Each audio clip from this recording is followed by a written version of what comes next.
More strange and troubling details are emerging about hidden storage lockers tied to Jeffrey Epstein. For years, people have wondered what was kept inside these units. Now, Joe Rogan is shedding light on the situation. He described reports suggesting that Epstein arranged for belongings, boxes of documents, electronics, and personal records to be stored across multiple facilities in the United States, creating a scattered and secretive network. Jeffrey Epstein stashed secret files in storage unit across U.S. that may include never-before-seen evidence. Oh. So this came out yesterday that when he got arrested, he supposedly paid for investigators to go round up all of his stuff and put it in various storage units across the country, like it's a wild goose chase now. And like there's stuff apparently maybe no one's ever seen. They don't know if they're still being paid for. They don't know if Imagine if they found, you know those storage unit shows? Exactly. Where they break into those storage unit shows? I don't understand. And it happened on the real time one. Right. Like Could they you think they're imagine? just getting like old baseball cards. I heard those shows are bullshit. A friend of mine told me that what they do is they'll stock those shows, they'll stock those storage units, and then they pretend that they're buying the storage unit that's been abandoned, and then they get in there and then they find things. But those things were... Yeah. Fuck Yeah, you. I don't buy any reality TV. I know, but that's awful. Well, it's entertainment. I feel duped. Do you really? I do. Joe, you really thought That's the thing once that in a while bothers you me. thought it was real? Not the government corruption, not all the Medicaid fraud, not all the immigration fraud, not all the ICE stuff. No, what really bugs me is lying on a storage unit show. But at its core, this is really about information. If Jeffrey Epstein truly had files on powerful figures, financial leaders, politicians, scientists, or celebrities, those records would be incredibly valuable. Why would you let that guy, who's going to eventually get caught, I would assume, if you have a thing for kids, you have a thing for, if you're a pedophile, if you're into like 14-year-old girls, I would assume you're going to get caught. And if I had a guy like that, or was this at a time where you couldn't get caught because there was no internet, and then it got to a point where he had so much power and control because he'd been there for so long, they were like, oh, Jesus Christ, we got a problem. Well, he's thinking that the criminals, they never think they're getting caught, period. Especially, like, think organized crime. If you're, it's no different like the scenes from Goodfellas, right? You come in, you say, what's the matter with you? I told you, what?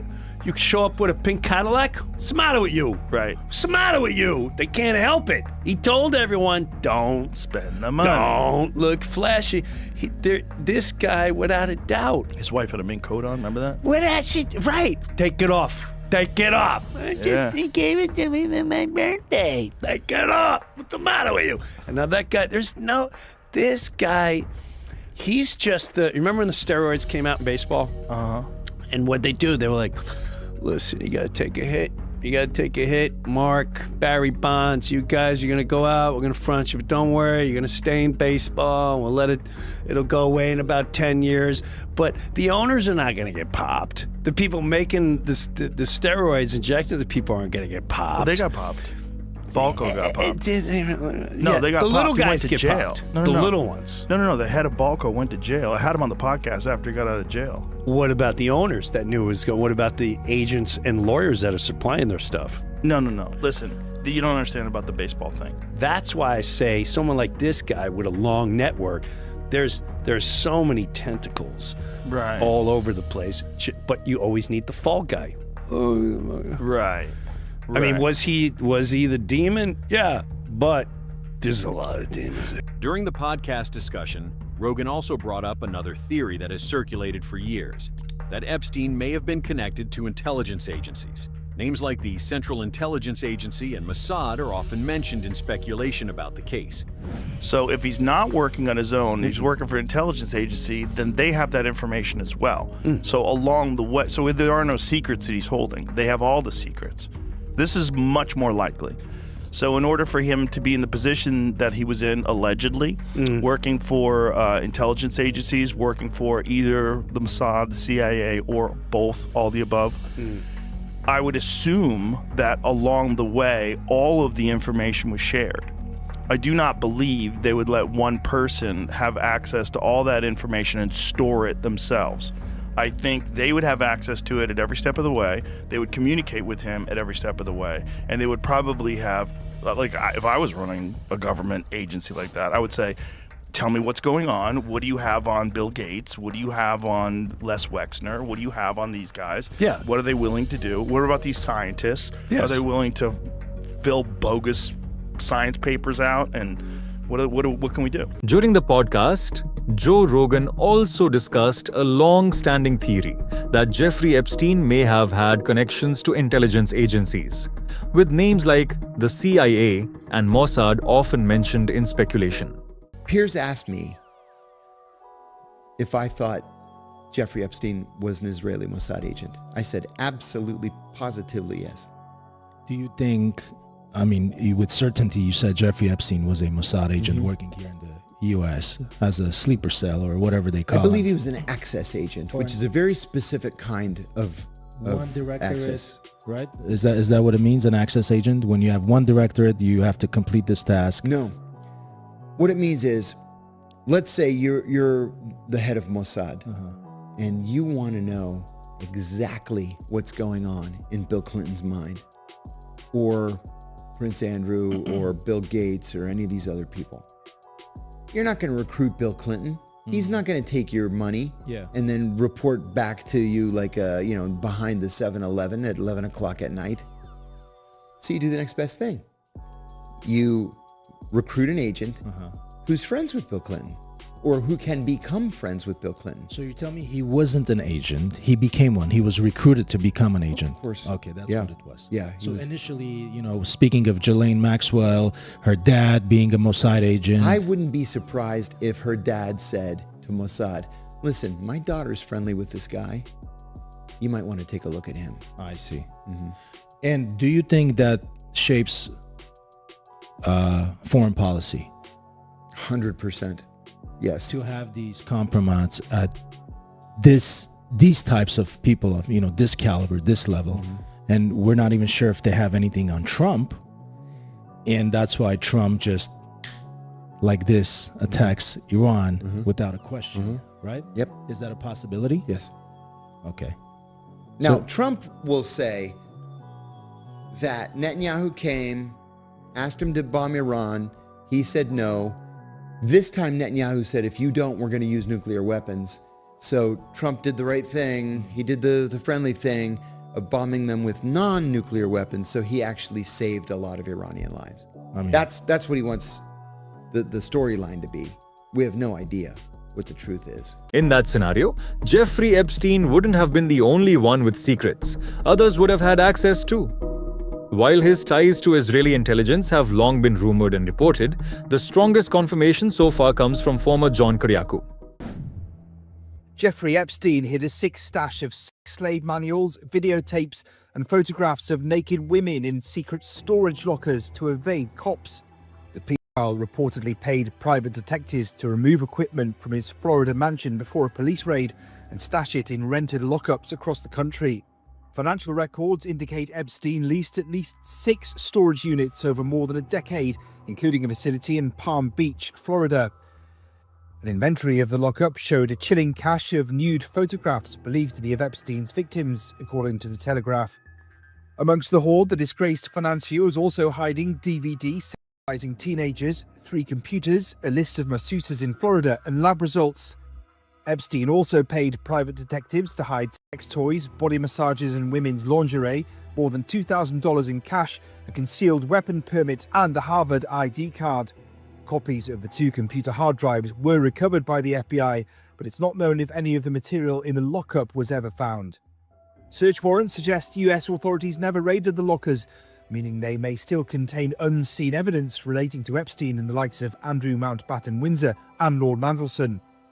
Emails and credit card statements show Epstein was leasing a self-storage unit in Florida from 2003, overlapping with his years in Palm Beach. Transactions show Epstein made monthly payments of around $140 for a unit until 2019, the year of his death. Authorities have long suspected Epstein was tipped off about the first police raid on his Palm Beach mansion in 2005. Separate emails indicate Epstein's staff discussed moving computers and CDs from Little St. James, his private island in the US Virgin Islands, into hidden lockups. The FBI declined to say whether any external units had ever been searched. It remains unclear whether any of the material was destroyed, relocated, or retained by Epstein's estate after his death.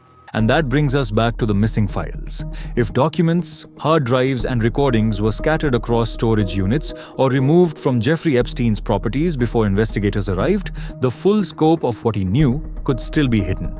More importantly, many criminals might still be evading justice. Reports indicate Epstein had multiple secret storage units across the United States, and shockingly, many of these lockers were never fully searched by authorities. That means some materials may have never been properly examined. Tonight we've learned the town of Palm Beach police investigated Jeffrey Epstein and Ghislaine Maxwell 3 years before the 2005 case that led to crime charges and a conviction in Florida. A newly uncovered 2001 police report shows students at what was then Palm Beach Atlantic College, now university, told detectives Maxwell was recruiting young women on campus for Epstein. The newly found handwritten notes suggest police may not have heard the full story. Our investigative reporter Terry Parker is here after looking through the documents. She has more. Terry? Thank you, Todd. You know, for years, we believe the first Palm Beach investigation into Epstein began in 2005. But records now show detectives opened a prosecution inquiry in 2001 after Palm Beach Atlantic students reported Maxwell recruiting them on campus. And while digging through the Epstein files, I uncovered handwritten notes from what appears to be one of those young women, describing details far more explicit than what appears in the original police report. It was September 2001 at Palm Beach Atlantic College. A 20-year-old student wrote she was approached out of the blue by Ghislaine Maxwell and asked if she were interested in secretarial work. I said no. What about for $200? I said sure. The student recounted the job quickly escalated into giving Jeffrey Epstein massages, describing all over touch of her body, by the pool, in the kitchen, and upstairs where she says encounters became more intimate. Her reflection? This is how rich people live. Beautiful naked people around. In December 2001, Palm Beach police were referred a case from West Palm Beach police titled Epstein Prostitution. The report states Maxwell was hiring young, beautiful, unmarried women, getting them from the PBAU campus to answer phones at her Palm Beach mansion. 3 students told police Epstein touched 2 of them inappropriately, and that Maxwell wanted names of other girls because she needed a large pool to call. Detectives conducted surveillance, pulled trash, and subpoenaed phone records. 4 months later, after interviewing 3 women who confirmed they worked at the mansion and observed topless women and frequent massages, detectives concluded, although it appears as though unusual activity is occurring at this residence, at this time, no illegal activity has been reported or detected. The case was filed as intelligence only. Among the items found were dozens of phone directories, which drew attention because Jeffrey Epstein was known for keeping massive contact lists of powerful and wealthy individuals worldwide. Another notable item was an old 8mm tape with handwritten notes describing various scenes and moments. Authorities later confirmed that millions of images and videos were recovered from Epstein's electronic devices during investigations. Only a small percentage were flagged as crucial evidence, but the sheer volume shocked investigators. The inventory also listed printed pages linked to massage services in Florida, significant because many allegations against Epstein involved massage rooms inside his properties. Prosecutors noted these rooms were central to several accusations over the years. Numerous photographs were also stored in the units, and some with handwritten notes on the back. One photo reportedly included a message directly to Epstein, instructing him never to forget the person pictured.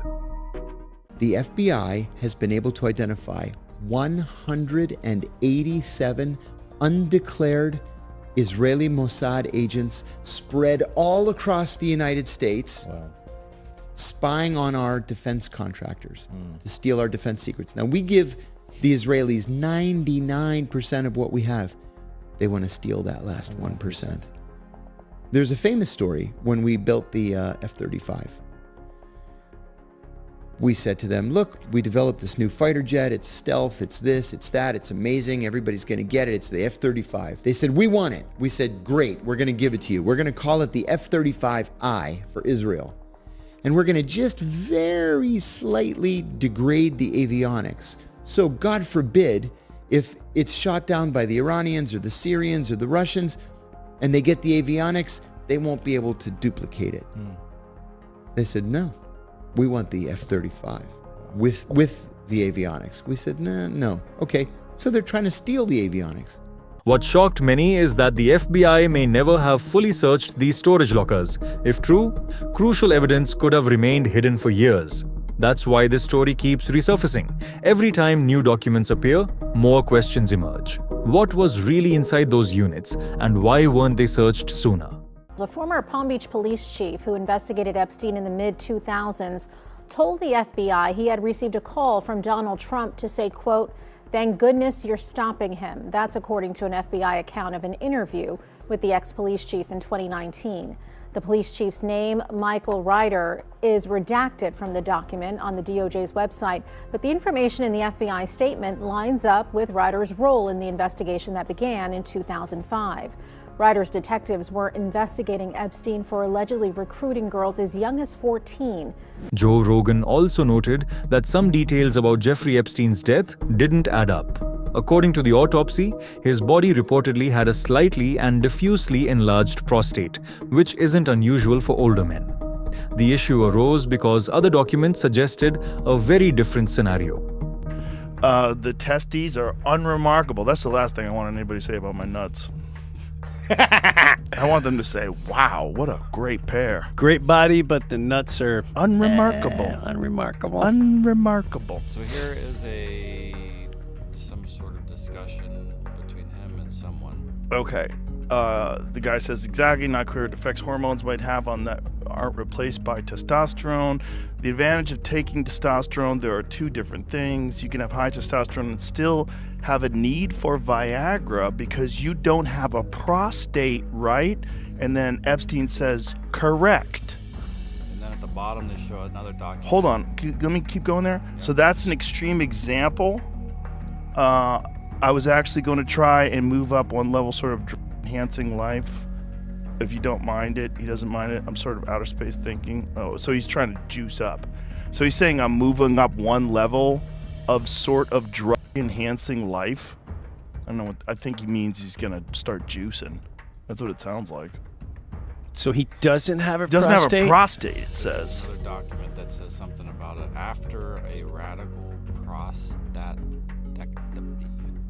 Prostatectomy. So when they take out your prostate? But that doesn't necessarily say he had his. I think it's a document. But he said he doesn't have correct, a prostate, right. and it says patient Jeffrey Epstein. Yeah. It says, according to the American Urological Association, serum PSA should decrease and remain at undetectable levels after radical prostatectomy. There's other documents where Prostatectomy. he's contacting doctors that specialize in that very thing. Okay, so the doctor saying he had a radical prostatectomy.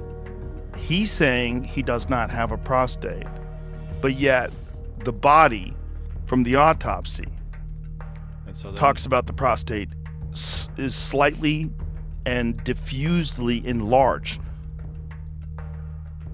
So that's not his body? That's what it seems like. So that's almost 6 months after he died. They're asking for a document about the investigation of the murder of Jeffrey Epstein. Was that because there was accusations that it was a murder? I don't So know. we talked about this before, that 18 days before he allegedly committed suicide, he complained that his cellmate tried to kill him. And you know who his cellmate is? Who? Oh, you don't know? No. I'm Kurt Metzger. You don't know? Oh, you don't know? His cellmate was this gigantic cop who was a murderer. He had killed 4 different drug dealers. Yeah, he was a contract killer. This is the guy. That's his cellmate. Look at that gorilla. That's a silverback. Yeah, dirty cop, murder. And then they said, most high-profile witness of all time, defendant of all time. Let's put him in jail with a murder. A guy who contract kills, dirty cop. And then he says the report was they found him unresponsive with a noose around his neck, or an orange jumpsuit turned into a rope around his neck. And then he said that his cellmate tried to kill him. My question. does anyone really believe he was in a jail cell? Because I know if I had the guy that can unravel entire government dynasties and take down an entire system, the last thing, dude, he's somewhere about 3 miles underground with maybe a ball in his mouth with electric rods in him. Or he's in Israel sipping Mai Tais. Correct. Either place, it's like, that video you said, you sent this on a runaround, we're going to ask you one more time, or then we're going to laser off your nips. I'm telling you right now. We need. Yeah, I doubt they're doing that to him. So it's, he's either in Israel, like you said. If they had that, they would just get rid of his body. To Joe Rogan and his guest, the situation seemed strange. Jeffrey Epstein was one of the most high-profile detainees in the country, connected to powerful figures, major financiers, and global investigations. Why, they wondered, would someone like him be housed with such a dangerous cellmate? They also highlighted another long-standing mystery, the missing surveillance footage. Then they raised another point that had fueled speculation for years. The missing surveillance footage. Is there any video of him in jail? Are there any photos of him in jail? I've never thought about that before, but what you're saying is a good point. If let's say you were the person that had all this incredible information around the world, bribery, do you really think you take drug lords? You're not killing them. You need the information. So you're going to bring him somewhere and you're going to milk him to it, however that is, whether he's tied up, whether you're going to torment him, be like, listen, I'm telling you right now, we're going to take care of you. However, I need to know, you say there's tapes, right? Yeah. Where are the tapes? Write them down. And you're going to stay, don't feed him. Don't feed him until we get that one tape and we have these names in our hands. And that's probably been going on even for months, for years. You're not taking someone like that and going, oh, we're just gonna put this very valuable human being into a jail cell where with a multiple murder, with two guys making $18 an hour are gonna watch him. Who are sleeping. Like, come on, stop. When the cameras are down. Stop. They pre-production. All right, so let's get the green screen and we have him walking in here, sir. Does that look somewhat? And then we can release it down the road. It's processed Hollywood nonsense. I don't buy it. As pressure around the Jeffrey Epstein investigation grew, another voice emerged from inside Washington.